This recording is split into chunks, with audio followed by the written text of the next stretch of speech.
Mense, goeiemôre. Jy's ingeskakel by Menorah Tabernakel se Shabbat uitsending. My naam is Frik Weideman en op hierdie pragtige Shabbatoggend, hierdie apart gestelde dag, is dit my voorreg om jou te kan groet met hierdie besondere woorde: Shabbat Shalom. Halleluja. Nou mense, vanmôre bring ek die eer, die lof en die aanbidding aan ons hemelse Vader vir hierdie dag wat aangebreek het. Dis die dag wat vir hom belangrik is. Dis die dag wat hy ingestel het, sodat ek en jy kan weet, ons behoort aan hom en hy behoort aan ons. En my gebed vanoggend vir jou wat ingeskakel is dat jy werklik die gemanifesteerde heerlikheid, sy glorie, sy glansryke glorie en teenwoordigheid sal ervaar daar waar jy ingeskakel is. So baie dankie dat jy deel is van ons uitsendings. Jy's deel van Menorah Tabernakel. Ons is hier nie deur krag of deur geweld nie, maar ons is hier om dit te doen wat die Gees van die lewende God op ons harte kom plaas, en dat ons harte en ons woorde in lyn sal wees met sy woord en met sy karakter. En dis my gebed vanoggend. En baie dankie dat jy ook Shabbat 'n verlustiging noem. Die woord sê mos, wanneer julle voet nie terughou van my Shabbat nie, en wanneer julle dit 'n verlustiging noem, met ander woorde, daar's 'n blydskap, daar's 'n opgewondenheid. En ons doen nie ons sake op Shabbat nie. Ons praat ook nie ydelle taal op Shabbat nie. Ons praat nie oor rugby en cricket en sokker en politiek en al hierdie dinge op Shabbat nie. Ons praat sy woord. En wanneer ons dit doen, dan beteken dit ons noem sy Shabbat 'n verlustiging. En dan sê die woord: man, ek sal julle laat ry op die hoogtes van hierdie aarde. En laat dit so wees op jou lewe en op jou gesin, jou huwelik en jou menswees, jou karakter, jou hoop, jou toekoms in elke area wat vir jou belangrik is. En wanneer ek en jy uitgaan, dat ons sy karakter sal uitleef. En wanneer ons uitgaan na ons werke toe of na 'n gemeente toe, of ons gaan na 'n plek waar ons kosvoorraad aankoop, selfs die manier hoe jy daai trollie stoot, dat dit sal wees om sy karakter te openbaar in elke area, dat ons hom sal verteenwoordig. Onthou, ek het dit al gesê en ek sê dit weer vanoggend, ek en jy is sy ambassade op hierdie aarde. En wat ek en jy op hierdie aarde doen, wil ek met een doel voor oë doen. Ek wil hom verheerlik, die heilige van Israel. Sy naam is Ja. Hy is die verbondsgod. En ek en jy, mense, ons is sy verbondskinders. Ons is gekoop, diergekoop deur die bloed van die lam. Ons was op 'n stadium ver, maar ons is ingeënt in die makolyf. Ons is deel van sy koninkryk. Ons is deel van die verbondsvolk. Ons is deel van sy roeping. Ons is deel van sy bruid. Hy's die Messias. Hy's die bruidegom. En ek en jy is die bruid. Ek dink is belangrik om vir mekaar vanoggend op hierdie pragtige Shabbat in die oë te kyk en vir mekaar te sê, ons moet sterk staan. Ons moet mekaar help. Ons moet vir mekaar bid. Mense, ons is nie altyd sterk nie. Ons raak soms swak en ons raak soms van die pad af, vanweë omstandighede en dinge. Onthou, ons leef in 'n bose wêreld en ons sukkel partykeer om vas te staan. Frik, sukkel jy partykeer? Ja, nee, ek sukkel ook partykeer. Onthou, ek is 'n mens soos jy. Ouens dink ek is in 'n glaskas en jy kan maar die klippe gooi, die glas beskerm my. Ek is 'n mens soos jy. En ons kry ook seer. Ons huil ook in die shower. Ons sukkel ook partykeer om te slaap. Ons sukkel ook om te wonder, Abba, waar gaan môre se voorsiening vandaan kom? Abba, hoe gaan oormôre lyk? Hoe gaan volgende maand lyk? Ek het nie elke maand 'n salarisstrokie met 'n salarisadvies wat vir my sê, dis jou salaris en dis jou verhoging en dis jou einde van die jaar se bonus nie. Ons het dit nie. Ons het dit al vir jare nie. En wie wat, dit plaas my absoluut in geloofsone om op hom te vertrou, die skeppergod van die hemel en die aarde. Sy naam is Ja, die verbondsgod. En ek dank hom daarvoor. Man, kom ek en jy bid saam. Ons het vandag baie om te hanteer. Ons hanteer vandag hierdie pragtige gedeelte. Dit is natuurlik die Torah gedeelte nommer 49, wat beteken Ki Tetsai. En wanneer ons uittrek, so Ki Tetsai beteken wanneer ek uittrek, wie openbaar ek? Kitetsy, wanneer ek uitbeweeg, wie word verheerlik? Wat openbaar ek? Om hom te verheerlik en sy naam uit te dra. Hoekom is ek en jy op hierdie aarde? Ons is hier met een doel voor oë. En die aarde sê dit. Die aarde roep uit met reikhalsende verlange dat ek en jy in ons posisies inkom. En mense, dis ook by tema met Sukkot, dis koninkryksorde. Koninkryksorde beteken posisie, identiteit en absolute afhanklikheid. So daai drie goed bring autoriteit, en dis die koninkryksorde. Ek kan nie koninkryksorde wandel en leef as my huis nie in orde is nie, as my lewe nie in orde is nie, as ek nie sy woord ken nie. Kom ek en jy bid saam, en ons vra Vader om hierdie boodskap vandag te seën, in die wonderbare naam van Yeshua, Messia, die gesalfde. Baie, baie dankie. Abba, ons dankie vanmôre, ons kom na U toe, vanweë die bloed van die lam. Dankie Yeshua, Messia, die gesalfde, dat U na hierdie wêreld gekom het, as Elohim in die vlees, het ons kom leer wat dit is, om ja te behaag. En ons is hier vandag op hierdie pragtige Shabbat, en dankie vir hierdie week wat U met ons was. Dankie dat U ons beskerm het teen die dood, die pes, die onheil, die siekte. Dankie Abba, dankie dat ons in die holte van U hand gehou is. Dankie dat U die engele vooruitgestuur het hierdie afgelope week om ons te bewaak en te bewaar, en vandag op hierdie Shabbat reflekteer ons die grootheid en die almag van U naam. En ons kom terug vandag. Ons teshuva en ons meld aan vir gehoorsaamheid. Ons meld aan dat wanneer ons uittrek, dat ons U naam sal verheerlik. Dat ons hierdie gedeelte wat ons vandag behandel, Abba, Kitetsy, dat ons dit sal doen met waardigheid en dat ons gedagtes oop sal wees en dat die Gees van die lewende God hierdie woord kom grafeer op ons harte en dat ons U karakter sal uitleef. Ons wense, ons begeerte, ons gebed is dat ons U ten alle tye sal behaag, want U is aanbiddingswaardig. U is lofprysingswaardig. Meester Yeshua, dankie dat deur U en tot U het ons die gawe van die ewige lewe. Dit bring 'n afhanklikheid by my, dit bring 'n dankbaarheid by my, en dit bring vandag dat ek net weet, U is ons bron van ons lewe, U is die bron van bestaan. Ek erken U as die lam van Elohim, ek erken U as die leeu uit die stam van Juda, wat gaan terugkom om U bruid te kom haal. Ons aanbid U, ons loof U, en ons prys U heilige naam.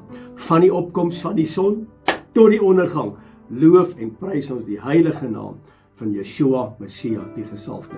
En ek dank U daarvoor. En my gees roep uit, halleluja, loof sy heilige naam, prys sy wonderbare naam. Ek weet nie van jou nie, maar as ek hier in my kantoor inkom, byvoorbeeld in die week, en is nog donker buitekant, ek is 'n vroeë mannetjie, ek staan lekker vroeg op, want die Gees van God maak my wakker, en wanneer ek inkom en ek blaai deur die woord, en Vader lê my oë op 'n spesifieke gedeelte, en ek lees daai gedeelte, dan kom hier sommer net hierdie opgewondenheid in my binneste met die wete, ek praat nou met die Heilige van Israel. En Abba, wanneer ek hierdie woord lees, verander my. Ek het verandering nodig. Mense, ek weet nie van jou nie, maar daar's verandering nodig in my lewe, in jou lewe, en ek wil verander ooreenkomstig sy woord, want as ek sy woord ken, dan ken ek sy karakter. Torah gedeelte 49 is 'n belangrike gedeelte, dit is eintlik 'n groot klomp werk, en ek wil net dankie sê, dankie dat jy dit deurkyk. Ek weet dit is lank, ek wens ek kon dit korter doen, maar as ek dit korter doen, dan mis ons die gedeeltes wat belangrik is, want in die Torah, wanneer ons die Torah gedeeltes hanteer, byvoorbeeld nou vandag 49, gaan dit nie net oor grondgebied nie, dit gaan nie net oor oorlog nie, dit gaan oor hoe ek optree wanneer ek in die publiek kom, hoe ek my medemens behandel, hoe ek my medemens se eiendom behandel. Dit gaan oor wie ek verteenwoordig, dit gaan oor geestelike oorlogvoering, dit gaan vandag oor eindtyd. Hoe lyk die eindtyd bruid? Hoe moet ons toegerus word? Wat is belangrik in vandag se lewe in 2026? So hierdie Torah gedeelte 49 is my baie belangrik, en die tema hier is, wanneer jy uittrek. En ons moet kennis neem, want jy gaan later sien dat Paulus verwys na die gedeelte wat ek en jy van moet kennis neem, want ons leef in die laaste dae. En as ek en jy in die laaste dae leef, moet jy weet dat die vyand kom. Die vyand is gereed, want hy weet, sy tyd is min. En wanneer sy tyd min is, dan beteken dit, hy is op sy ergste. Ek onthou toe ek geboks het.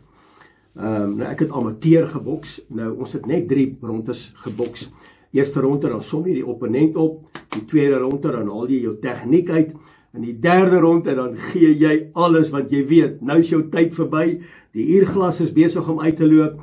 Nou moet jy of punte, of 'n tegniese uitklop hou, of jy moet hierdie ou uitslaan. En hy, jou opponent, het dieselfde. Eerste ronde som ek jou op, en ek kyk hoe ek werk. In die tweede ronde, dan haal ek tegniek uit, met ander woorde, hoe ek geleer is om te boks, waarna ek kyk, onthou ek is 'n hotklou, ek is 'n lefty, en dan die derde ronde, my maat, dan haal jy alles uit. en dis presies wat die vyand doen. Hy weet, hierdie is die laaste ronde, en hy gaan alles in sy vermoë doen, om my en jou 'n uitklop uit te gee, of 'n tegniese uitklop hou, en hy gaan probeer om op punte te wen, en dis hoekom hy alles in die stryd werp, om my en jou te verlei, om ons te mislei, en uiteraard, wanneer hy 'n halwe waarheid vertel, dan moet ons dit kan onderskei. So, na my mening is een van die belangrikste gawes, wat Paulus ons van leer in die woord van Korinteërs, is dat ek en jy moet in hierdie dae 'n gees hê van onderskeiding, om werklik te onderskei, wat is die waarheid, en wat is die leuen. Ons hanteer vandag Deuteronomium 21, ja, kry asseblief jou woord, en kry 'n pen en papier, en 'n liniaal, en 'n uitveer, en wat ook al jy gebruik, vir Bybelstudie, en ek hoop jy sit by 'n tafel, pen en papier, ek het nie my pen by my nie, waar is my pen? Ek hou daarvan om met 'n pen in die hand te praat, ek is 'n tipiese onderwyser. Hoe dit ook al sê, ons hanteer vandag Deuteronomium 21, vers 10 tot en met Deuteronomium 25, tot en met vers 19, en dan een van die groot profete is Jesaja, hoofstuk 54, nou ek kan lekker met jou gesels vandag oor Jesaja 54, ek gaan vir jou 2 ure besig hou, oor Jesaja 54, anyway, dan Matteus, hoofstuk 19, vers 1 tot en met 12, en dan Galasiërs, hoofstuk 3, vers 9 tot 14. Nou wil ek onmiddellik myself in die rede val. Ek wil jou regtig nooi, om asseblief, as dit enigstens moontlik is, gaan kyk op YouTube na ons Galasiërs reeks, wat ons aangebied het. Mense, ek kry daagliks, weekliks, maandeliks navraag oor, maar Frik, Galasiërs sê dan dit, en my pastoor doen dit, en hy sê dit oor Galasiërs, so verduidelik vir my Galasiërs hoofstuk 3 vers 9 tot en met 14, Galasiërs 2, verduidelik vir my Galasiërs hoofstuk 4, daar is 6 hoofstukke, ek wil jou nooi, gaan kyk asseblief na die Galasiërs reeks. Ek doen die Galasiërs reeks, dit is nou 'n paar jaar gelede, doen ons aan die hand van die skrifte, met ander woorde, ons doen dit aan die hand van die Torah, om te kyk, wat het Paulus eintlik hier bedoel? Ek weet daar's predikers en daar's manne wat sê dat Paulus is 'n slang en hy's 'n doemprofeet en hy's vals. Ek verskil van hulle. Wat ek leer van Paulus in Romeine en Galasiërs en Kolossense en daai tipe van boeke, is dat Paulus het presies dit verkondig wat die Torah verkondig. Paulus het dit verkondig wat Yeshua verkondig. Inteendeel, Paulus het sy bakkalariusgraad behaal, hy 3 jaar opleiding gekry deur Yeshua in die Arabiese woestyn. Hy het hom weggetrek vir 3 jaar, en daar is hy opgelei, en hy kom terug en hy sê vir Petrus, Petrus, vlees en bloed het ek nie geraadpleeg nie, maar die gees van die lewende God het hierdie aan my geopenbaar. En Paulus het 9 verborgenhede wat hy ontvang het tydens sy bakkalariusgraad in die woestyn, wat hy deurloop het om die Torah te verstaan en uiteraard 2/3 van die Nuwe Testament te kon skryf. En dis my belangrik dat ek dit vir jou sê. So Paulus wat my betref is 'n man wat jy kan vertrou, want hy het dit gedoen wat die Torah doen, hy het dit gesê wat die Torah sê, en dis baie keer moeilik om Paulus te verstaan. Selfs Petrus het gesê, ouens, dis moeilik om Paulus te verstaan, maar wanneer ons die Torah ken, dan verstaan ons wat Paulus vir ons wil probeer sê. Mense vandag in hierdie pragtige Torah gedeelte nommer 49, Kai Tetsai, wanneer ek uitgaan, beteken dit bloot net, ek en jy is verlos. Ons is verlos van die vloek. Ek en jy is afgesonderd vir sy koninkryk. En dan derdens, ons leef in die eindtyd. En ek en jy word in gereedheid, word ons gevorm deur sy woord. Dat wanneer die finale stryd kom teen Amalek byvoorbeeld en teen Jezebel en teen die gees van verdraaiing, Leviathan spirit, wanneer ons kom met daai goed wat in die boek Openbaring manifesteer, dat die verleiding en die misleiding, dat ons dit sal identifiseer en sal bly by die waarheid. Hulle wat sy gebooie bewaar, hulle wat sy woord bewaar, geseënd is hulle wat sy gebooie bewaar, hulle sal toegang hê tot die boom van die lewe, dis met ander woorde die menorah. Hulle sal kan loop in die boom van die lewe en uiteraard toegang hê tot die stad, die nuwe stad Jerusalem. En dis waar ek moet wees. So, Kai Tetsai is 'n daaglikse patroon. Ons gaan elke dag, mense, wanneer jy in die môre opstaan, jy trek aan, jy skeer, jy was jou hare, jy kam jou hare, jy borsel tande, jy beweeg uit jou huis uit, dan gaan jy uit. Jy gaan in die werksveld en jy gaan uit in die openbaar. Dis 'n klomp fasette wat ek en jy mee uitgaan. Ons beweeg van uit ons huis, een dimensie in 'n ander dimensie. Ons kom in geestelike oorlogvoering, ons kom in fisiese oorlogvoering partykeer, en ek en jy moet gereed wees. So kyk dit sy is 'n belangrike gedeelte. Dit gaan oor ons patroon, dit gaan oor ons manier van handeling, ons manier van praat, ons manier van optrede. Wie behaag ons? Wie verteenwoordig ons? En neem kennis. Dis ek en jy. Maar voor ons daarby kom, hoor gou wat sê Paulus. En hier is 'n belangrike kennisgewing. Ek wil net vinnig stil staan hierby, net voor ek aangaan met hierdie gedeelte 49. Blaai gou saam met my na 'n belangrike gedeelte. Dis opgeteken in die boek van 2 Timoteus, hoofstuk 3, vers 16 tot en met 17. Baie gesin toe, ek wil gou dit saam met jou lees. 2 Timoteus, hoofstuk 3, vers 16 tot 17. Hoor nou baie mooi. Onthou nou, Paulus is hier in die woord en hy skryf aan hierdie gemeente en hy sê vir hulle mense, julle moet kennis neem wat belangrik is. Julle moet kennis neem dat die hele skrif, die oomblik wanneer hy praat van die skrif, dan praat hy eintlik van die Torah, hy praat van die Tanakh en hy praat van die profete. Want daai tyd toe Paulus aan die woord was en hy skryf hierdie brief, het hy nie die Nuwe Testament gehad nie. Het hy nog nie die voorreg gehad om 'n Matteus, Markus, Lukas, Johannes, Handelinge voor hom te kon gehad het. Hy het nie die boek Romeine gehad nie. Hy het hom geskryf. Al wat hy gehad het. Hy het die Torah gehad, hy het die Tanakh gehad, hy het die scrolls gehad, met ander woorde, die boek van Rigters in die Ou Testament, en dan belangrik het hy die profete gehad. So jy moet hierdie skrifgedeelte baie mooi verstaan, en ek praat spesifiek hier van die Nuwe Testamentiese Christene, wat nie meer die Ou Testament lees nie, hulle lees net die Nuwe Testament. Jy sal ook agterkom dat baie predikante praat net uit die Nuwe Testament uit. Mense, dan het jy 'n halwe siening, weet 'n halwe waarheid. Dit is belangrik wat Paulus hier sê. Nou wil ek hê jy moet oplet wat belangrik is in hierdie gedeelte. Lees gou saam met my. 2 Timoteus 3 vers 16 tot 17. Die hele skrif is deur Elohim ingegee en is nuttig tot lering, dis nuttig tot weerlegging, dis nuttig tot teregwysing, dis nuttig tot onderwysing, dis nuttig tot geregtigheid. Nou daai 5 items is die verwysing na die totale Torah.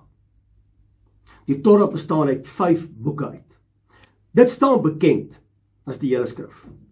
Nou uit dit uit is die Tanakh gebore en toe later die profete. En julle sal opmerk dat die 2 groot profete, kom ons praat van Jesaja en Jeremia, en selfs die kleiner profete ook soos Micha en Sagaria en Maleagi en daai ouens, almal van hulle het terugverwys na die Torah.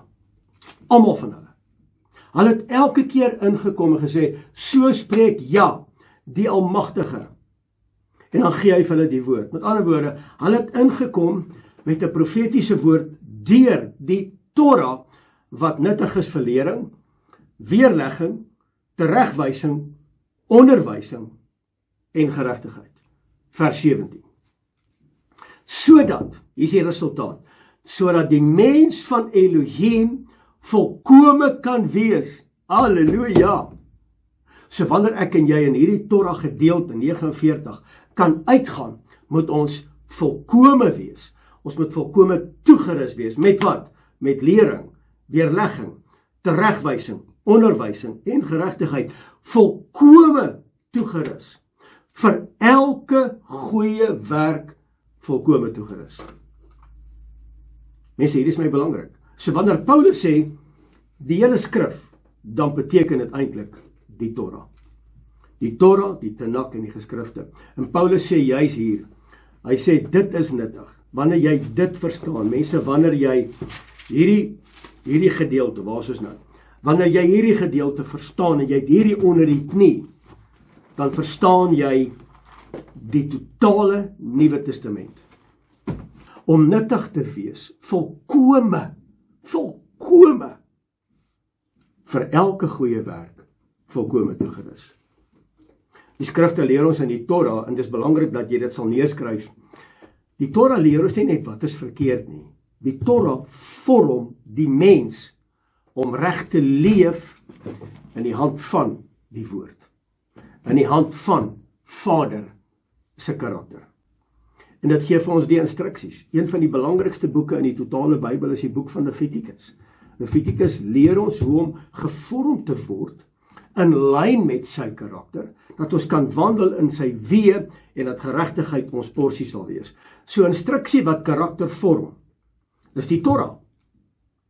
Dit koördineer en korrigeer my gedrag vir wat? Vir goeie werke. Nie net vir goeie werke nie, om volkome daarin te wandel, sodat sy naam verheerlik word. Ek hoop jy verstaan dit. Ek hoop jy verstaan 2 Timoteus hoofstuk 3 vers 16 en 17, wat ek vandag met jou deel. Kom ons kom terug na die gedeelte 49. So, kyk, tensy, wanneer jy uittrek, dan gaan dit oor my en jou se werklike lewe, om te gaan uitvoer, om te gaan uitleef, dat sy karakter, sy woord, sigbaar kan word, in 'n wêreld wat verdrink in duisternis en ongeregtigheid. Dis wat dit beteken. Met ander woorde, dit beteken eintlik, ouens, ek wil julle met die grondgebied gaan terugkry, waar die vyand kom steel het by my mense.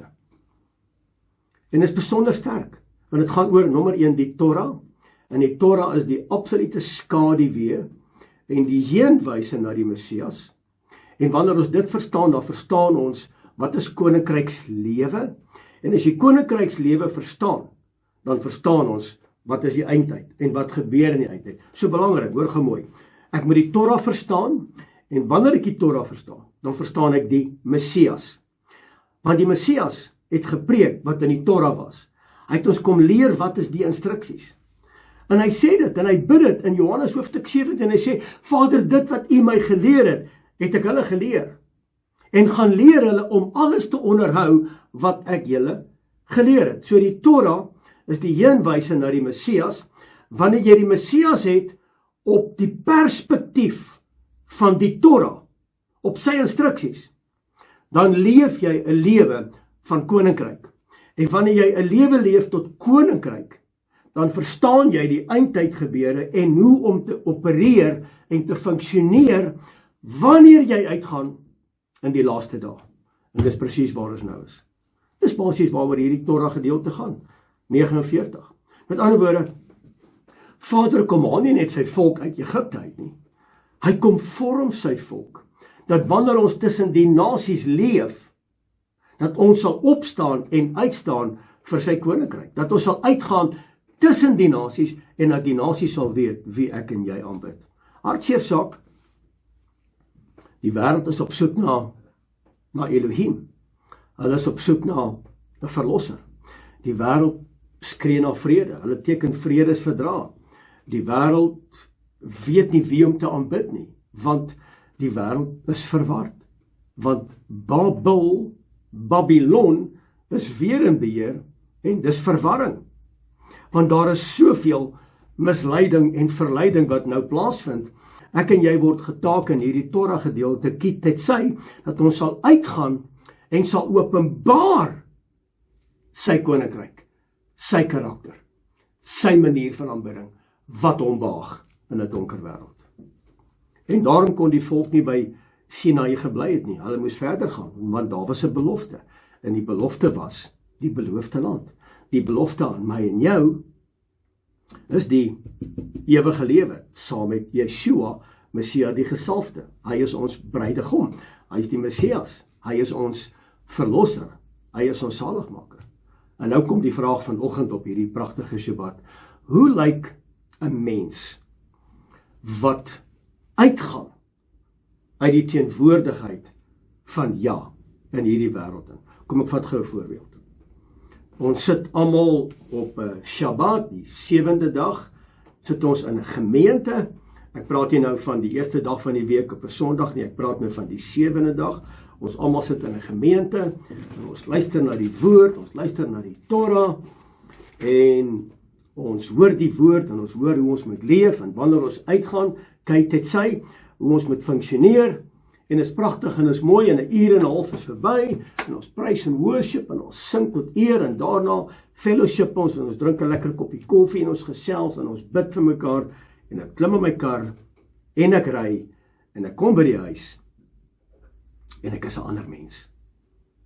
Maandag is ek 'n teenoorgestelde mens. Dinsdag het ek vergeet wat Shabbat in my gees gedeponeer is. Woensdag het ek totaal vergeet waaroor die boodskap gegaan het. Donderdag is ek besig om weer te begin uitsien na Shabbat. Ek is weer uitsien na Vrydag wanneer Shabbat plaasvind tot en met Saterdag aand toe, dan begin my lewe weer en dis 'n siklus, week in, week uit, maand in, maand uit, jaar in, jaar uit en ons verander nie. Nou kom die vraag vanoggend. Nou wil ek jou in die oë kyk. Kyk gou vir my. Hou op skryf. Kyk gou vir my. Kyk gou vir my. Hoe lyk 'n mens? Nee, kom ons vra die vraag. Frik, hoe lyk jy? Hoe lyk jy wat vanoggend ingeskakel is? Wat in die teenwoordigheid van Ja was. Hoe lyk jy wanneer jy uitgaan in hierdie wêreld? Hoe lyk jy? Hoe lyk jy wanneer jy op 'n Shabbat by die gemeente is, waar jy eengesindheid voorhou, maar op 'n Dinsdagoggend of op 'n Woensdag of op 'n Donderdag of op 'n Vrydag 'n totale ander gesindheid? Hoe lyk ons? En dis die uitdaging waarmee ek en jy vandag te kamp het. Kom ek vra jou 'n eenvoudige vraag. Miskien met jou vrou hierdie antwoord en miskien met jou man hierdie antwoord. Hoe word jy behandel as man of vrou in die huis? Hoe hanteer julle geld? Hoe hanteer ek my mense wat vir my werk of wat onder my werk? Wat sê ek van die mense wat bokant my aangestel is? Wat sê ek van Frik wat die boodskappe bedien? Hoe hanteer ek my belangrike vraag, my seksualiteit in my binnekamer? Hoe behandel ek myself wanneer ek kwesbaar is? Doen ek my besigheid eerlik? As ek Shabbat onderhou en ek doen dit tot eer van Vader, is daar drank betrokke? Is daar 'n biertjie? Ons bring ons maar die verklein woordjie in, laat dit nie so erg moet klink nie. Hoe hanteer ek my broer se verliese? Hoe hanteer ek iemand wat my kwaad gemaak het en ek hoor met hulle gaan dit sleg? Ek hoor dit gaan nie goed met hulle nie. Ek hoor hulle is besig om hulle besigheid te verloor. 5-6 jaar terug het hulle my besteel, het hulle my benadeel, het hulle alles van my al weggevat. Nou hoor ek dit gaan nie sleg met hulle nie. Hoe hanteer ek dit? Sê ek die binnekant, ag shame, dis hartseer, maar die binnekant sê ek eintlik, ja, die binne sambok, ja, laat dit vir julle les wees, julle wilmos. Doen ons dit, hoe funksioneer ek en jy? Wat is my standaard? Wat is my hart? Is my hart dubbel of is my hart gefokus op Elohim? Kry ek lekker wanneer iemand seer kry, wanneer iemand misluk, wanneer iemand alles verloor, kry ek lekker? Of sê ek, Abba, ek bid vir hulle vandag. Hoe lyk my hart? Want jy sien, die Torah gedeelte 49 vandag, kyk dit sê, hoe hanteer ek die lewe wanneer ek uitgaan? Want ek wil dit so stel, en dit kom sommer net by my op, en ek wil sommer net met jou praat vandag, ek wil nie vir jou preek nie. Die aanbidding wat plaasgevind het in die tabernakel, so wie is nou die tabernakel? Dis ek en jy. So die tabernakel word van hierdie binnekant af, hierdie tabernakel waar ek aanbid, waar ek my hande ophef in die oggende na die hemel om te sê, Abba, ek meld aan vir gehoorsaamheid, ek meld aan om U te dien in gees en in waarheid. My hart is dankbaar teenoor U. Abba, ek kom met 'n gees van afhanklikheid, van nederigheid, maar ook dankbaarheid teenoor U in hierdie môre. Abba, toets my lewe, toets my tabernakel. So wat die Torah doen, die Torah sê, as jy hom aanbid in gees en in waarheid in hierdie tabernakel, hoe lyk jou huis dan? Hoe lyk jou slaapkamer? Hoe lyk jou besigheid? Jou plaas? Hoe lyk jou gesinslewe as jou tabernakel dan skoon is? En hierdie Torah gedeelte hy begin met 'n oorlog en hy eindig met 'n oorlog. Lees gesaam met my in die boek van Deuteronomium, hoofstuk 21 vers 10. Deuteronomium 21 vers 10. En wanneer jy uittrek, daar kom hy, en wanneer jy kyk tetsy, wanneer jy uittrek na die oorlog teen jou vyande, en ja, jou Elohim, hulle in jou hand gee, en jy hulle as gevangenes wegvoer, hoe moet jy hulle behandel? Jy kan die hele gedeelte gaan lees asseblief. So hierdie vers open eintlik, kyk tetsy, wanneer jy uittrek, wanneer jy grondgebied inneem, hoekom is dit so belangrik om oorlog te voer? Hoekom is dit so belangrik gewees in die Bybeltyd vir oorlog voer? Want dit gaan oor grondgebied. Dit gaan oor die aanplant van gewasse, dit gaan oor kos, dit gaan oor voorsiening, dit gaan oor môre en oormôre. Dit gaan oor beplanning, dis waaroor grondgebied gaan.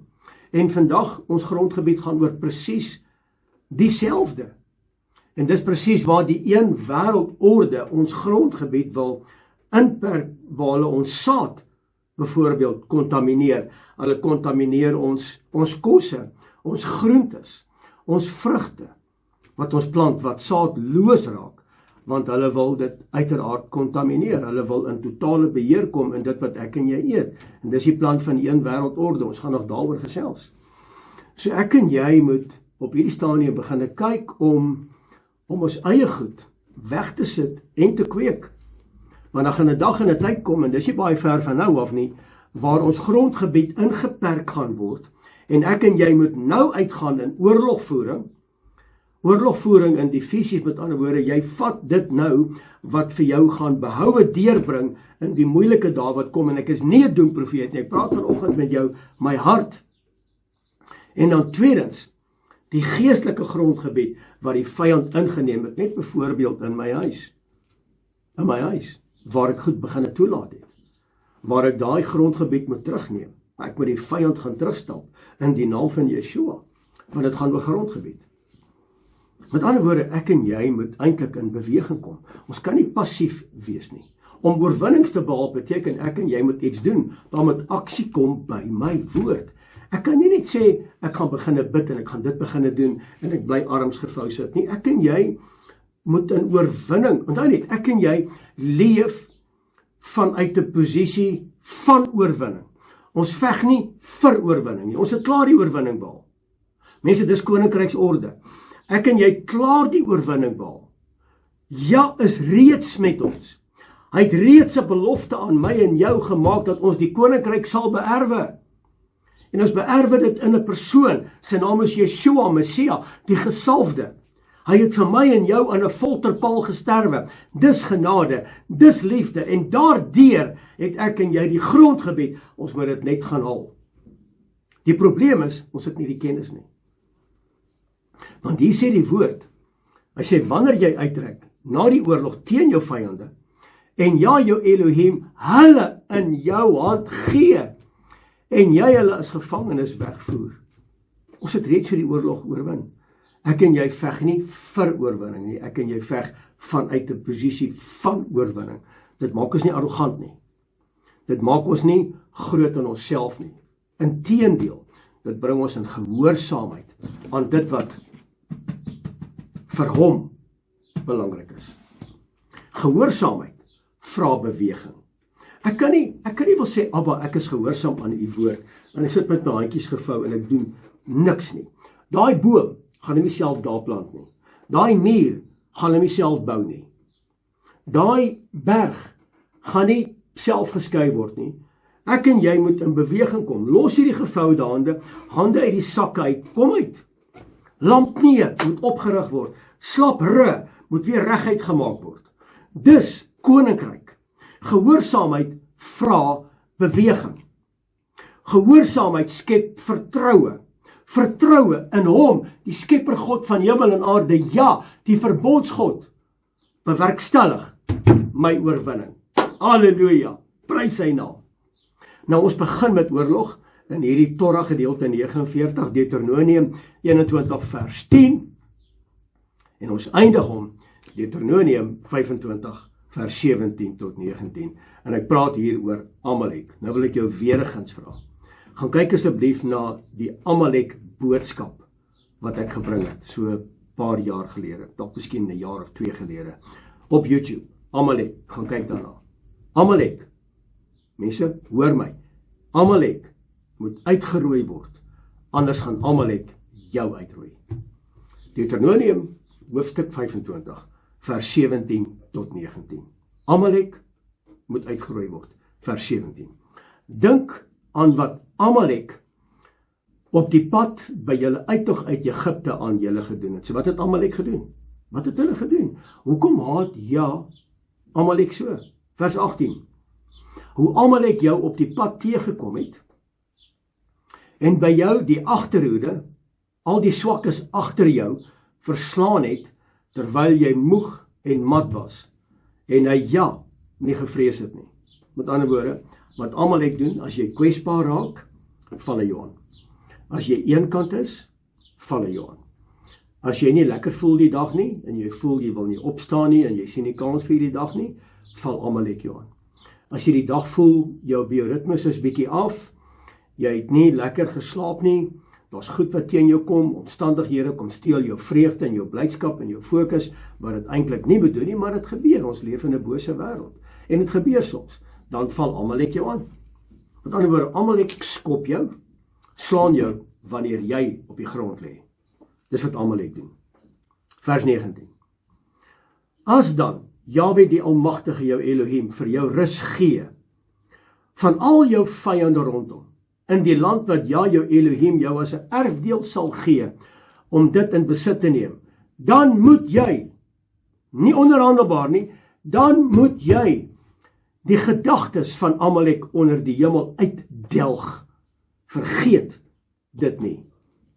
Met ander woorde, hy sê, dink aan jou vyand Amalek, trek uit, kitetsy, trek uit, teen jou vyand, en hy eindig om te sê, moenie Amalek vergeet nie. Moenie Amalek vergeet nie. Wis hom uit, hier. Wis hom uit hier. Wis hom uit in jou huis.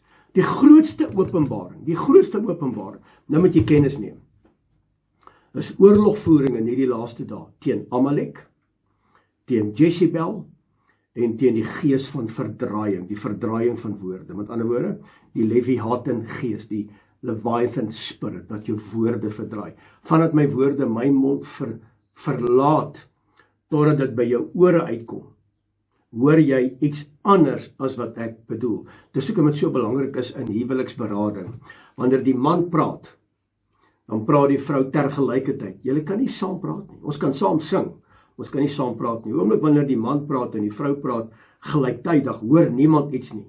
Of wanneer die man praat en die vrou luister wat die man sê, maar sy sluit haar gedagtes toe vir kritiek, of andersom, die man sluit sy gedagtes toe vir kritiek, dan hoor die persone nie wat hulle sê nie, want ek formuleer my gedagtes, terwyl jy praat, formuleer ek my gedagtes wat ek vir jou wil terugsê om jou seer te maak. En die oomblik wanneer ek verkeerd hoor, dan verdraai ek woorde. En dis presies 'n eindtyd gesindheid. Vergeet Amalek. Delg hom uit onder die hemel uit. Vergeet hom. Moenie toelaat dat Amalek in jou huis inkom, in jou huwelik inkom, in jou lewe inkom nie. Hier is die grootste openbaring. Skryf neer. Skryf neer. Ek kry baie oproepe waar mense vir my sê, Frik, waar bly jy? Frik, jy moet ons huis kom skoonmaak. Jy moet ons plaas kom skoonmaak. Jy moet dit kom skoonmaak. Jy moet dit. Ek doen dit met groot liefde. Maar hoor gou hierso. Die voorbereiding, skryf dit neer. Die voorbereiding vir geestelike oorlogvoering. Die voorbereiding vir geestelike oorlogvoering. Dis nie die botteltjie salfolie wat jy aankoop en ek sien baie mense gooi grove sout. Ek wil nie nou daaroor praat nie. Baie mense bel ander mense as intercessors. Dis nie voorbereiding nie. Die voorbereiding vir geestelike oorlogvoering is nommer 1, 'n geordende lewe. 'n Geordende lewe. 'n Lewe wat in lyn is om oorlog te gaan voer, sodat wanneer jy uitgaan om oorlog te voer, kyk dit sy, dat jy sy karakter, sy autoriteit, sy posisie, sy identiteit gaan uitleef in 'n donker wêreld. So nommer 1, kry jou huis in orde. Kry jou huwelik in orde. Kry jou besigheid in orde. Kry ook jou intimiteit in orde. Hou op met hierdie vrouens op Facebook. Hou op om na pornografie te kyk. Hou op, want dit verwoes jou orde in jou huis.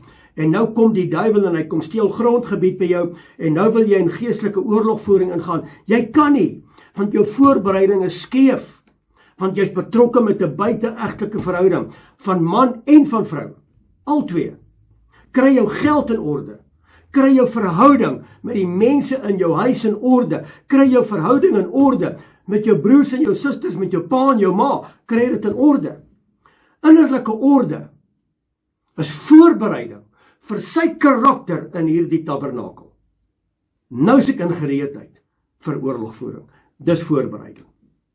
Innerlike orde, in terme van sy woord, dra sy karakter buitekant toe, wanneer ek uitbeweeg, ki tetsy, wanneer ek uitbeweeg in oorlog, wanneer ek grondgebied gaan inneem, dra ek sy karakter uit. Ek kan dit net uitdra, wanneer ek innerlike orde het in terme van sy woord.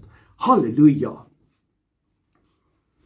In hierdie Torah gedeelte 49, Deuteronomium 21 tot 22, mense, ek het nie die tyd om alles te lees nie, gaan lees dit asseblief, eie tyd 4, en gaan kyk, dit praat hier oor die gevangene vrou, die eersgeboorte reg, 'n opstandige seun, met ander woorde, iemand wat in rebellie kom, iemand wat aan hout hang, baie belangrik, jou broer se verlore dier, wat maak ek met die verlore dier, ons gaan so 'n bietjie daaraan raak, 'n voël se nes, baie belangrik, veiligheidsreëls om jou dak, vermenging in 'n klomp aspekte, kleredrag, seksuele reinheid, en natuurlik ook die tsitsi wat ons dra. Dis Deuteronomium 21 en 22. Gaan lees dit. So wat ek wil tuisbring vandag? Dit gaan nie net oor ek onderhou Shabbat en ek onderhou die 10 gebooie en ek slaap nie rond nie en ek kyk nie na dit nie en ek doen nie na dit nie. Daar's ook dinge wat deel is van die woord in terme van Vader se karakter. Dat ek ander mense nie seer maak nie, dat ek ander mense nie dalk in 'n posisie bring waar hulle dalk kan seer kry nie. Dis hoekom die woord praat van jou broer se verlore diere, iemand wat in 'n hout hang, 'n opstandige seun, veiligheidsmaatreëls wanneer jy bou, klere, seksualiteit, reinheid, tsitsi, al daai tipe van dinge is alles deel van sy karakter. Is alles deel van innerlike orde, dis koninkryksorde. En die koninkryk maak duidelik skeiding tussen geestelik en alledaags. En ons kan nie alledaags vermeng met heiligheid nie. Jy kan nie. Daar moet 'n onderskeid wees. En dis hoekom ek dit net nou gesê het, dis belangrik dat ek en jy in hierdie laaste dae 'n sensitiewe gees sal hê vir onderskeid. En 'n sprekende voorbeeld is opgeteken in Deuteronomium 22 vers 8. Kom ek lees gou saam met jou. Vers 8. As jy 'n huis bou, moet jy 'n reëling rondom die dak maak sodat niemand afval nie. Met ander woorde, hierdie hele gedeelte 21 en 22 gaan oor moenie nalatig leef wat iemand se lewe in gevaar kan stel of waar iemand seer kry nie. Dit bring elkeen, dit bring vir my en dit bring jou na verantwoordelikheid toe. 'n Mens het dis koninkrykskarakter. En die messiaanse skaduwee wat dit dan betref, gaan oor die doodstraf, wanneer iemand dalk 'n moord gepleeg het. Deuteronomium 21 vers 22 en 23. En as in iemand 'n sonde is wat die doodstraf verdien en hy gedood word en hom aan 'n paal ophang. Nou hierdie is belangrik. Hierdie is Torah taal. Hierdie is vorentoe taal wat in die evangelies gebeur het. Vers 23. Dan mag sy liggaam, ek hou nie van die woord lyk nie, dan mag sy liggaam nie aan die paal oornag nie. Maar jy moet hom sekerlik die dag nog begrawe, want een wat opgehang is deur Elohim vervloek. En jy mag jou land wat Jotai Wafai die Almagtige jou as 'n erfenis sal gee, nie verontreinig nie. So daai persoon wat in daai paal hang, moet afgehaal word voor die son sak. Want as die son sak, dan beteken dit is 'n nuwe dag wat gebore word. Want een wat opgehang is deur Elohim vervloek. So waaraan laat dit jou dink? Dit laat ons dink aan Yeshua, Messia die gesalfde, wat op 'n folterpaal vir my en vir jou die ultimate prys betaal het op Golgotha, sodat ek en jy vandag die gawe het van die ewige lewe. So mense, hoor wat Paulus nou sê, en nou moet jy by my bly asseblief. Galasiërs 3 vers 13, dis waar baie mense die fout maak. Hoor gou wat sê die woord. Hy sê die Messias, met ander woorde Yeshua, Messia die gesalfde, my en jou verlosser en saligmaker, het ons losgekoop van die vloek van die wet. Stop net daarso. Kan jy sien, Frik, dat die wet is nie meer van toepassing nie? Kan jy sien die Torah is oud? Hy bestaan nie meer nie. Shabbat bestaan nie meer nie. Die 10 gebooie is nie meer van toepassing nie. Want hier staan dit geskrywe, Frik, kyk daar, die Messias het ons losgekoop van die vloek van die wet. Dis wat almal doen, dis wat almal sê. Ons lees nie verder nie. Kom ons lees hom in konteks. Die Messias, dis nou Yeshua, het ons losgekoop van die vloek van die wet, deur vir ons 'n vloek te word. So Paulus sê nie hier, die Torah is die vloek nie. Hy sê die Messias wat ons verlos het die vloek van die wet. Omdat ons dit minag, is daar 'n vloek op hulle wat dit nie respekteer nie, het hy die prys betaal. Sodat ons kan terugkeer in gehoorsaamheid om in sy weë te wandel. Die vloek wat die oortreding van die Torah meebring. As jy nie in sy Torah wandel nie. Die woord sê selfs mense, hy sê, as jy nie my wet gehoorsaam nie, is selfs die gebed van so 'n man vir my 'n gruwel. En die gevolge is ongehoorsaamheid. So wat het Yeshua gedoen?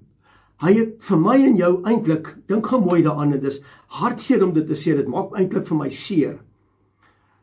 Die woord sê hierso, want die een wat opgehang is deur Elohim vervloek, wat in 'n paal gehang het. So, die volk het die Torah verwerp. Hulle het dit eenkant gestoot. Wat doen ons vandag? Presies dieselfde. Dis misleiding en verleiding. Hy het ook vir ons gesterwe, vir my en vir jou, wat dalk miskien op 'n stadium vasgevang was aan misleiding of verleiding. En die gevolge is ongehoorsaamheid. Met ander woorde, ja, die heilige van Israel neem die oordeel van die skuldige op hom. Hy word die vloek, deur sy liefde en deur sy genade, want so lief het hy die wêreld gehad, sodat elkeen wat in hom glo, nie verlore sal gaan nie, maar die gawe het van die ewige lewe. Baie belangrik, as die Torah dan afgeskaf is, sou Paulus hierdie argument verloor het. So die Torah wys eintlik, wat is die probleem? Hy sê dat as jy nie gehoorsaam is aan my instruksies nie, lê daar vir jou vloek. Ek bedoel, die boek van Deuteronomium is vol daarvan. Ek hou vandag vir julle voor die seën en die vloek. Ek hou vir julle voor Deuteronomium 28 vers 1 tot en met 15. As julle gehoorsaam is aan my gebooie en my insettinge en my stem en dit sorgvuldig nakom en dit onderhou, sal die volgende seëninge oor jou lewe kom. Vers 15. Maar wanneer jy dit verwerp, wanneer jy ongehoorsaam is, dis die vloek, gaan die volgende met jou gebeur. En wie kom dra hierdie vloek? Yeshua, Messias, die gesalfde, hy die vloek kom dra. Hy die genade gebring aan my en jou deur verlossing. Die gees van God bring 'n nuwe lewe in my en jou lewe. En gehoorsaamheid is die beweging wat ek en jy moet doen om te sê, omdat u vir my die prys betaal het, wil ek gehoorsaam wees aan u gebooie, u instruksies, u verordeninge. En dit bring my by Galasiërs 3 vers 14, sodat die seun van Abraham na die heidene kan kom, wie ek en jy was. Hoor mooi, dat die seun van Abraham en die heidene kan kom, in Yeshua Messia die gesalfde, dat ons die belofte wat hy vir ons gemaak het, van sy gees wat op ons neergestort is, dis die belofte wat ek en jy ontvang het, van hom. So wat doen die gees? Die gees kom herinner my om te wandel in sy weë. Die gees herinner my wat belangrik is vir ja. Hy herinner my om te wandel in sy weë en sy gebooie en om klaar te kry met my drekgore. Dis wat die gees van die lewende God kom doen, sy ruach. En sy ruach kom blaas in my. En hy kom blaas in wat hier hoort, en hy kom blaas uit dit wat skeiding bring.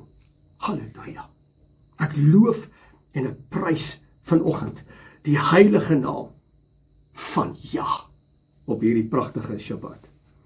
Mense, ek het nou met jou gepraat in Deuteronomium 21 en 22. Sommige net elementêre goed wat ons nie altyd van notisie neem nie. Weet, ons neem notisie van die Shabbat, ons neem notisie van die gebooie en die verordeninge, en ons neem notisie van die heilige dae en uiteraard die feeste, maar ons neem nooit notisie van die verborge karaktereienskappe wat gekoppel is aan die koninkryksbeginsels nie. So lees gou saam met my in die boek van Deuteronomium 22 vers 1 tot en met 4.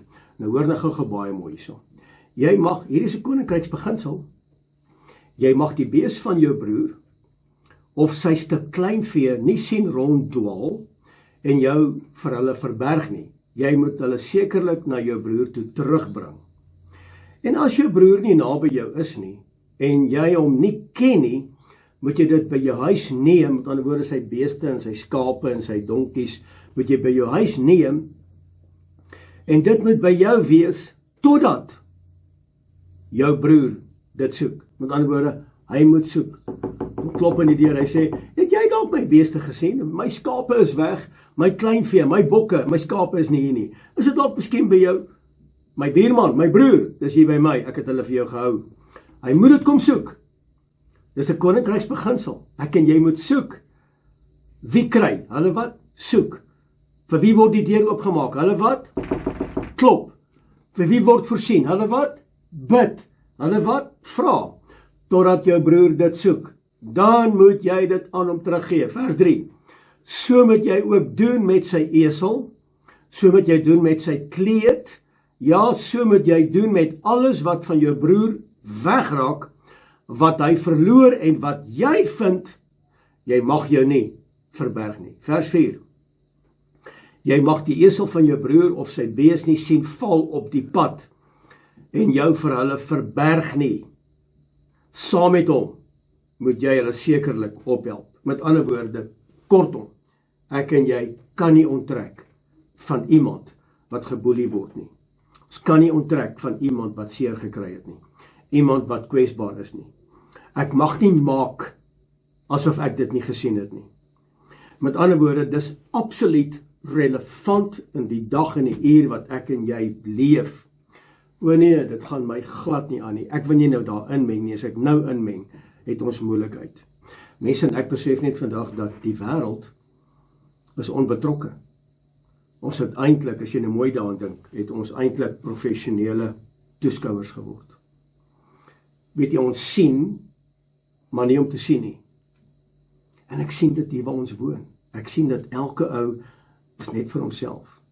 Dis nie meer, kom ek help jou. Kom, wat gaan dit my kos? Waar's die catch? As jy iemand sien struikel, Vader, wys vir jou daai persoon struikel. Iemand se huwelik verbrokkel. Iemand raak geïsoleerd. Iemand kom nie meer gereeld na die groepie toe of na die gemeente toe nie. 'n broer of 'n suster verloor rigting want hulle het na iemand anders begin luister. En die behoefte ontstaan en ons sê, dis nie my probleem nie. Dis nie my probleem nie, ek gaan nie betrokke raak nie. Wat sê die Torah? Die Torah sê, wanneer Vader dit voor jou oë geplaas het, het jy 'n verantwoordelikheid. Jy het 'n verantwoordelikheid. Dis 'n verborgde koninkryksbeginsel en is iets waarvan ek en jy moet kennis neem. En nou praat hulle oor die huwelik. Nou mense, die hele woord, hierdie woord, gaan oor 'n huwelik. En nou wil ek jou vra, weer eens, as dit moontlik is, gaan kyk na ons huweliksreeks. En dit gaan oor, mag ek weer trou, nadat ek geskei is? En hier kom 'n vraag in hierdie Torah gedeelte 49, Ki Tetsai, wanneer ek uitgaan, praat hulle ook van die huwelik in hierdie gedeelte. Kan jy sien hoe belangrik is die Torah? En wat Moses eintlik doen hierso is, Moses gaan terug na die tuin van Eden, die oorsprong, aan die ander woorde Genesis hoofstuk 1, vers 26, 27, 28, en Moses vat hulle terug. En jy kan dit gaan lees in Deuteronomium 24, vers 1 tot en met 4, dis hierdie gedeelte, en Matteus hoofstuk 19, vers 1 tot en met 12, en ek gaan dit net synopties vir jou opsom, want ek gaan nie genoeg tyd hê om oor alles te kan gesels. Die Fariseërs vra vir Yeshua, waarom het Moses dan die bevel gegee om 'n skeibrief te gee? Hoekom het Moses dit gedoen? Yeshua, hulle vra hom die vraag, en dis 'n strikvraag, maar Yeshua antwoord hulle die volgende, hy sê, van die begin af was dit nie so gewees nie. Die oomblik toe ek hierdie huwelik by mekaar voeg, man en vrou, hoor mooi, nie man en man nie, man en vrou, die oomblik toe ek dit by mekaar voeg, toe seën ek dit, in eenheid. Want die oomblik toe die man en die vrou by mekaar kom, toe verteenwoordig dit die beeld van Elohim. So van die begin af, nou sê hy vir die Fariseërs, van die begin af, was dit nie so gewees nie. Moses het later die skeibrief gegee. So Moses het nie die huwelik enigsins onklaar gemaak en Yeshua het nie vir Moses in 'n slegte lig gestel nie. Dit wat Moses gedoen het, het Yeshua kom bevestig. Dit wat Yeshua gedoen het, het Paulus kom bevestig. En Yeshua sê vir hulle, hy sê Moses het eintlik teruggekeer na die skepingsorde. Moses het eintlik vir hulle gesê, met die skepping was dit nie so gewees nie, maar julle het julle harte verhard. Julle het begin na rondkyk. Julle is die oorsaak van stukkende huwelike. Julle het julle harte verhard. Die koninkryk se oorspronklike doel was dit nie gewees nie, maar julle het dit verander vanweë julle verhardheid van julle harte. En hy begin weer by Genesis hoofstuk 1 en 2 met die instelling van die huwelik in 'n eenheid. Die man en die vrou het vlees geword, hulle het een geword. En daai een is die aanduiding van verbond.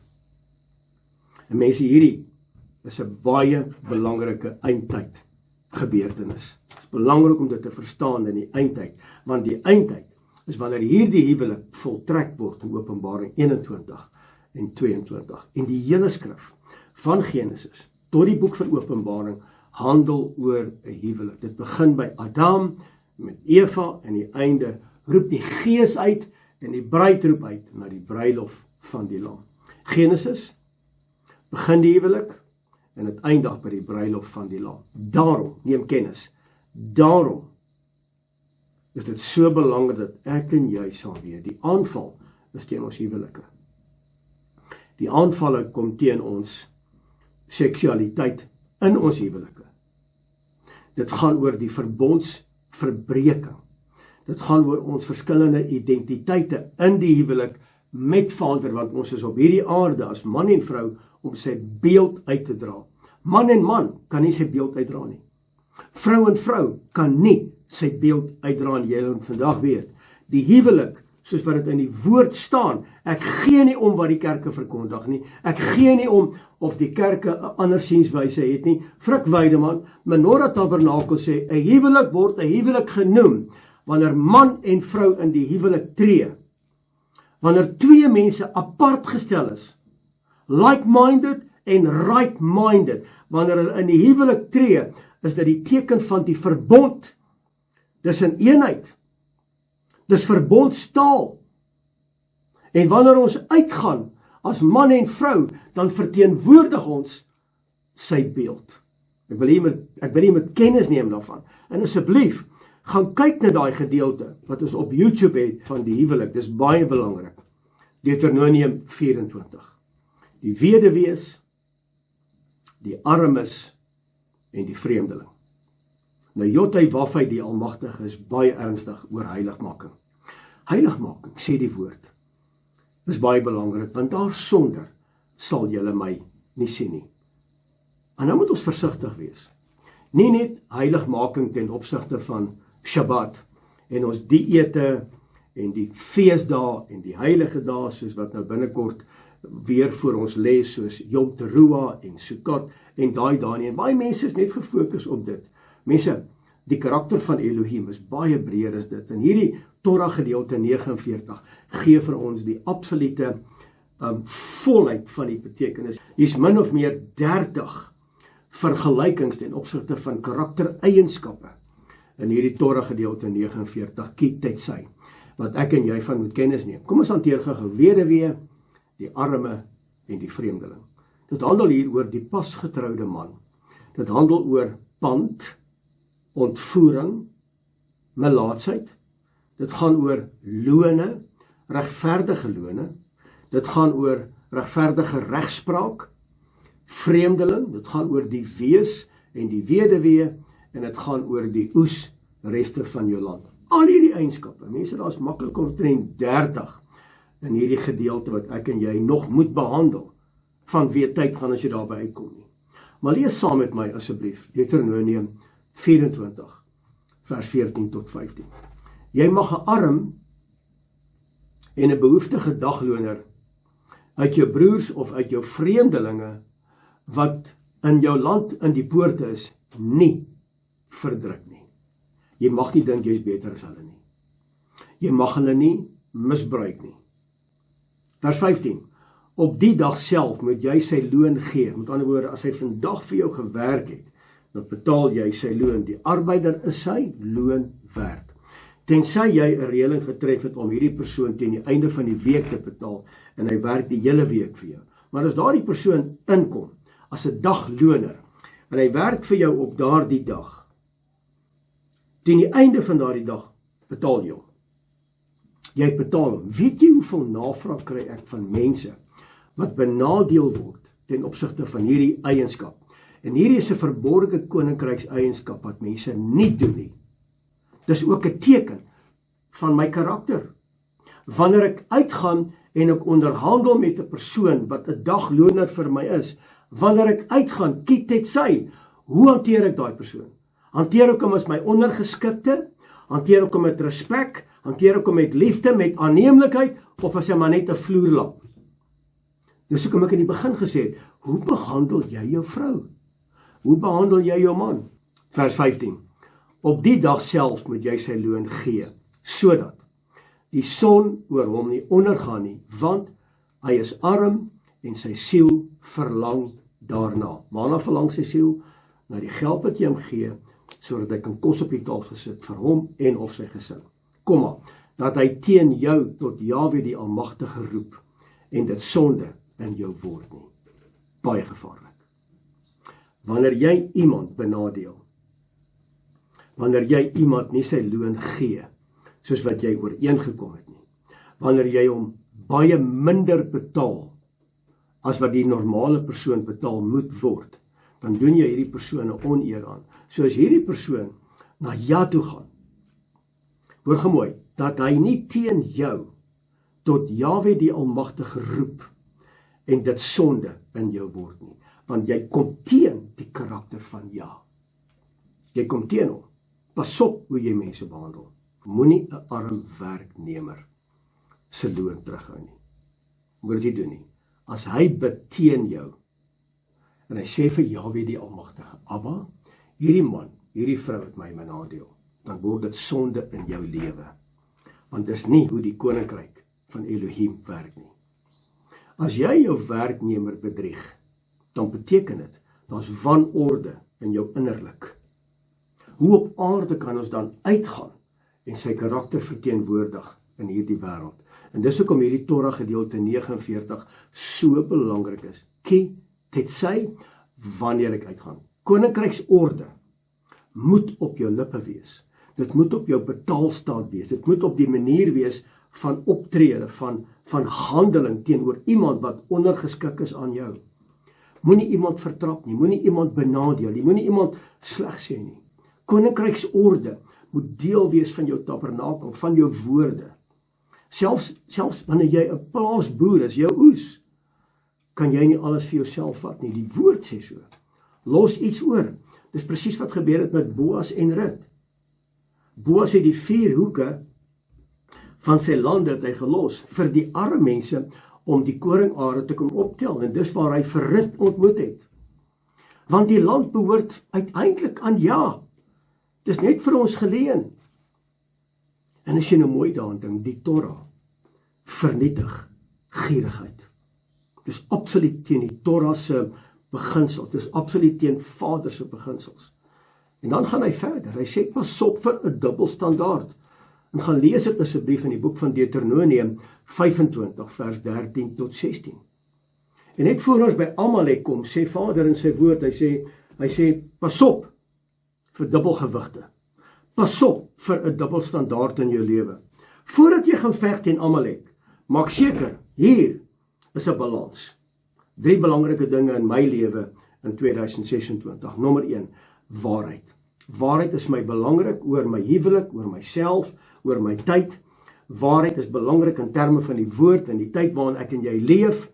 Waarheid. Nommer 2, balans. Ek moet balans hê met my vrou, met myself, met my kinders, my kleinkinders. Ek moet 'n balans hê met Vader, die skepper God van hemel en aarde. Daar moet 'n balans wees. Nommer 3, ek moet grense hê.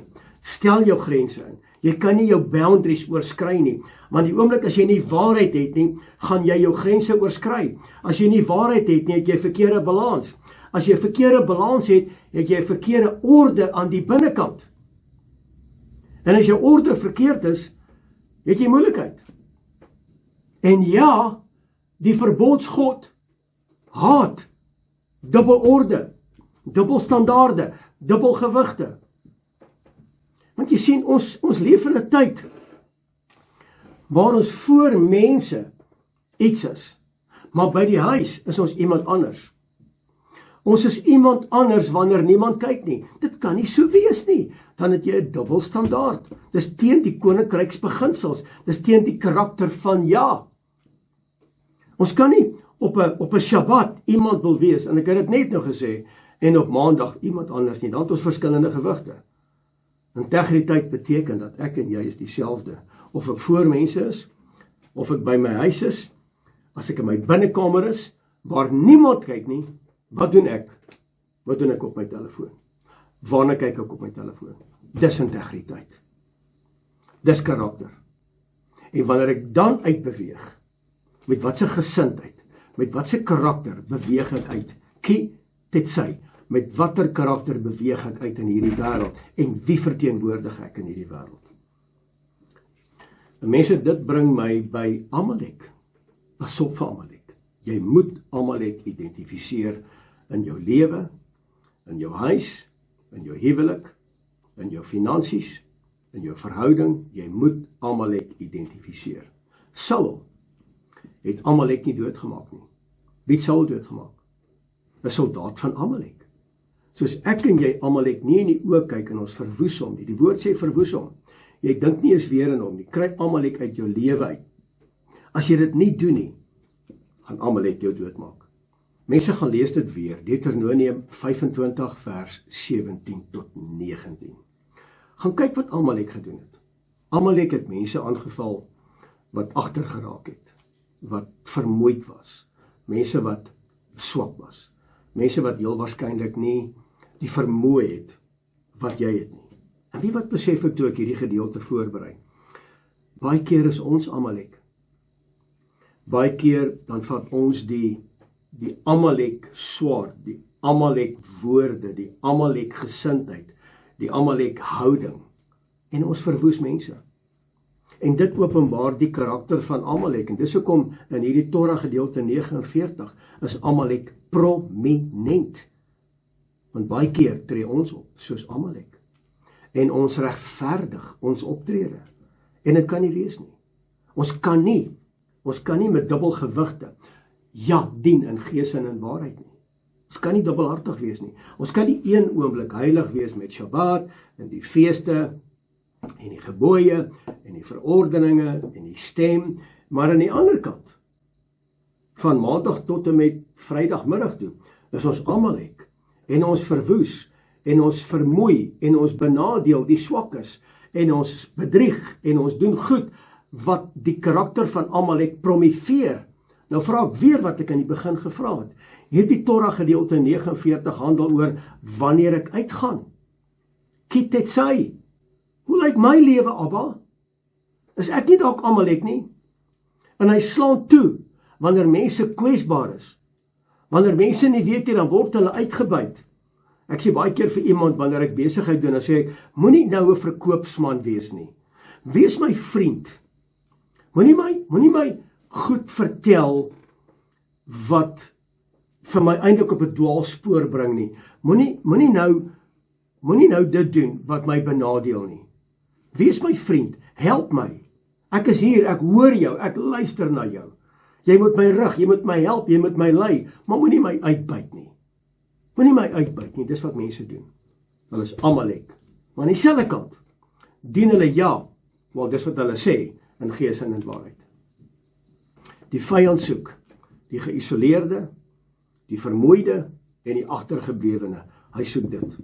En dit word verbind met Deuteronomium 22. Moenie jou broer in die nood sien en jou kop wegdraai nie. Moenie, as jy sien hulle raak kwesbaar, hulle los, dat hulle 'n nederlaag beleef en ervaar nie. Moenie dit doen nie. Kyk wie raak agter. Kyk wie het seer. Gaan kyk wie het gebed nodig. Gaan kyk wie het hulp nodig. As hulle moeg geword het, as hulle stil geword het, wees daar vir hulle. Bid vir hulle. Dis Amalek. Ek en jy kan nie een oomblik die karakter van uitleef en die volgende oomblik die karakter van Amalek nie. Dis hoekom die woord eindig, hierdie gedeelte, Torah gedeelte 49, eindig om te sê, kry klaar met Amalek. Mense, dit bring my by Jesaja 54, wat deel is van hierdie Torah gedeelte 49, wanneer ek uitgaan. Nou Jesaja 54 praat oor die barre vrou wat 'n bruid word. Nou dink so 'n bietjie aan my en jou lewe, waar ons was. Ek en jy is vandag die bruid, deur genade, niks wat ons doen wat groot in onsself kan veroorsaak nie. Ons is deur genade, is ek en jy gered. So Jesaja 54 is die hoofstuk na Jesaja 53. So Jesaja 53 gaan oor die knegg wat ly. En dis die skaduwee in die tipologie van Yeshua, wat die prys vir ons betaal het. En Jesaja 54 is die bruid vir wie hy dit gedoen het.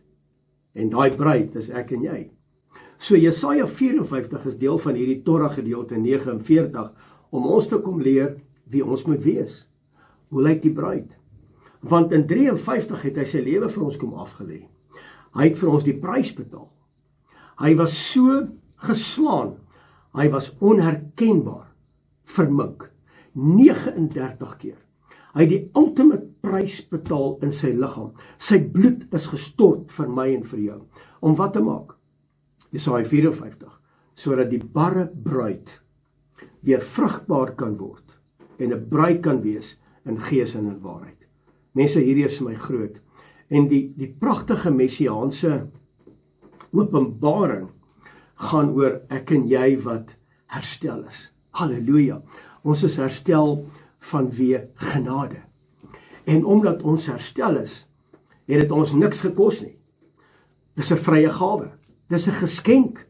Jesaja 53 is die geskenk. Jesaja 54 is ek en jy. Maak jou tentpenne wyd oop. Slaan die penne diep in die grond. Want waar ek inkom, waar my seën gaan wees, kan niemand dit keer nie. Halleluja. En hierdie hoofstuk gaan begin om te sê, jubel. Jubel onvrugbare. Want die prys is betaal. Die oorwinning is behaal. En Jahwe gaan herstel. Maak julle tent groter. Span die tou uit. Maak die toue langer. Slaan die penne stywer in. En dan kom hy en hy sê, want jou maker is jou man. Halleluja. Ander woorde, hy is die bruidegom. Hy is die Messias. En dit bring my by ki tetsy. En dit gaan oor die huwelik tussen my en hom. Ek gaan uit om hom te ontmoet. Hy blaas die shofar. Ek gaan uit en ek kom uit as 'n vrugbare, as 'n herstelde, om sy naam te eer en te respekteer, want hy is heilig. Met ander woorde, hy het my kom herstel. Hy het sy verbond met my kom herstel. In 53 het hy die prys betaal. Sy bloed het gestort en 'n verbond gaan gepaard met bloed. In 54 word hy my man. Hy word die bruidegom. Ek is die bruid. Ek en jy is die apart gestelde. En nou kan hy my huwelik met ons voltrek in die boek Openbaring. Jesaja 54 is 'n integrale deel van Torah gedeelte 49. En ek en jy moet kennis neem. Met ander woorde, ek en jy is nie meer onvrugbaar nie. Daar's nie meer 'n verlatenheid nie. Daar's nou 'n verbond. Daar's nie meer onvrugbaarheid nie. Daar's vrugbaarheid in sy teenwoordigheid. Daar's nie meer skaamte nie, want hy het my kom herstel. Halleluja. En nou sê hy in Jesaja 54 vers 10, lees gesaam met my. Hy sê, want berge mag wyk en heuwels wankel, maar my goedertierenheid sal van jou nooit wyk en my vredeverbond sal nie wankel nie. Sê Jothai-Wafai, die Almagtige, jou ontfermer. Halleluja, Abba, dankie. Dankie vir standvastigheid. Dankie dat ek weet, hierdie is 'n eindtyd prentjie waar U ons gaan vashou, Openbaring 19. U gaan terugkom as die leeu uit die stam van Juda. U gaan regeer, en die woord gaan U swaard wees. En ons is die herstelde bruid. Halleluja. Ek loof sy naam. Mense, kan jy verstaan hoekom ek opgewonde is oor hierdie woord? Kan jy verstaan hoekom ek die Torah met jou behandel? Onthou net, ons loop, ek wil dit sommer so vat, ons loop om die berg. 54 weke. En elke week sien ek iets anders. En ek leer. Mense, hierdie is nie melk nie. Hierdie is sulke dik steaks wat ons eet vandag. En dit bring 'n opgewondenheid by my. Ek eer Abba.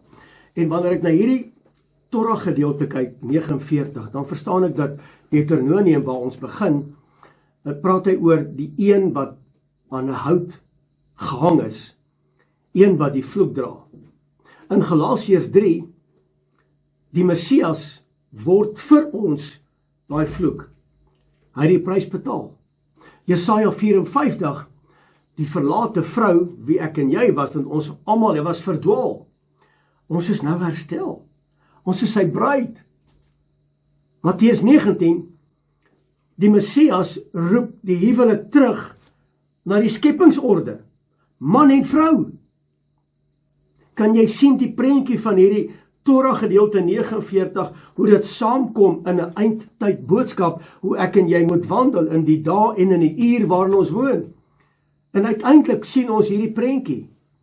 Die vervloektes word verlos. Die verlatene word herstel. Die onvrugbare word vrugbaar. Die verbond word bevestig. Die bruid, ek en jy, halleluja, ons word voorberei. Die vyand word uiteindelik oorwin. En dit is ki tetsy. Wanneer ons uitgaan, sal ons die grondgebied inneem tot eer van sy koninkryk. Halleluja. So mense, kan jy sien, in hierdie hele Torah gedeelte 49, gaan dit oor verborgde koninkryksbeginsels. Dit wat verlore geraak het, kan nie verlore bly nie. Dit moet terugkom aan die eienaar, wanneer die eienaar soek. As hy terugkom, dan kom hy ons haal. Ek en jy moet soekend bly. Hy wat soek sal vind. En dis presies die verlossingsverhaal reg deur die woord. Elke keer wanneer die volk teruggekeer het, het Vader vir hulle deurgekom. In so 'n mate hy self na hierdie wêreld gekom. Jesaja 53, Jesaja 54, om wat te maak? Om my en jou te kan herstel, sodat wanneer ons uitgaan, wanneer ons uitbeweeg, kiet sy, dat ons dit doen met sy karakter. Die vraag is net vandag, waarheen gaan jy? Waarheen gaan ek en jy? Ons is op pad na die beloofde land, na die koninkryksorde, die koninkryk van Elohim. En die vraag is, wie is jy wanneer jy uitgaan? Kom ek en jy vra die vraag vandag vir mekaar. Ons kyk mekaar in die oë. Wie is jy wanneer jy uitgaan elke môre uit jou huis uit na jou werksplek toe? Wie verteenwoordig jy? Natuurlik verteenwoordig jy Jodai Wafai die Almagtige en jy verteenwoordig jou huis. En dis jou karakter. Dis jou karakter. So die opdrag was aan Israel. Israel, wanneer julle uitbeweeg, kan julle nie wees soos die nasies nie. Julle moet verskillend wees. Wanneer jy uit jou huis uitgaan, wees anders. As jy besigheid doen, doen dit anders. In jou huwelik, wees anders. Jou kinders wat jy opvoed in die vrese van doen dit anders. As jy iemand sien wat swak is, wees anders as die res van hierdie wêreld. Wees anders wanneer niemand kyk nie. Dis wanneer ek en jy uitbeweeg. Want ek en jy behoort aan 'n ander koninkryk. Ons behoort nie in hierdie koninkryk van hierdie wêreld nie. Wat sê die duiwel vir Yeshua in die woestyn? Hy sê, sien al hierdie koninkryke van hierdie wêreld, dit behoort aan my. As jy neerval en my aanbid, sal ek alles vir u gee. Hy sê, hey, gaan weg. Gaan weg. Jy met Jahwe jou Elohim kan jy nie versoek nie. Want die Almagtige, die verbondsgod, berei sy volk voor vir 'n oorlog. Hy berei ons voor vir die eindtyd wat kom. Ek en jy kan nie soos hierdie wêreld dink nie. Ons kan nie soos hierdie wêreld funksioneer nie. Ek en jy is iemand anders. Interessant dat hierdie Torah gedeelte 49 begin met die vyand. Hy sê wanneer jy uittrek teen jou vyand en hy eindig met Amalek en hy eindig met jou vyand. Maar eintlik gaan hierdie hele Torah gedeelte 49, wanneer jy uitgaan, Kitetsy, gaan oor my en dit gaan oor jou. Jou huis. Dit gaan oor jou hart. Jou huwelik. Jou geld. Jou integriteit. Jou verhouding met jou broers, met jou susters. Jou verhouding met jou ouers. En hoe jy die kwesbare behandel, dis waaroor dit gaan. So hoe lyk jou lewe? Hoe lyk jou lewe? Is jy die herstelde bruid? Of is jy nog verlore? Soos in Jesaja 53, ons is soos 'n klomp skape, ons is verlore. Want voordat jy met Amalek kan afreken, moet jy die orde hier binne reg kry. Want as jy die orde hier binne nie reg kry nie, is ek en jy dalk Amalek. Want die Messias het my en jou losgekoop van die vloek, sodat ons nie langer wetteloos lewe nie. Sodat ons die seën van Abraham kan beleef en ervaar, en dat ons die belofte van sy gees kan ontvang. Mense, daarom is ek en jy verlos van die vloek. Halleluja. Ons is herstel tot die verbond, deur die bloed van die lam. Ons is afgesonderd in ons wandeling, wanneer ons uitgaan, dat die wêreld kan sien aan wie ons behoort.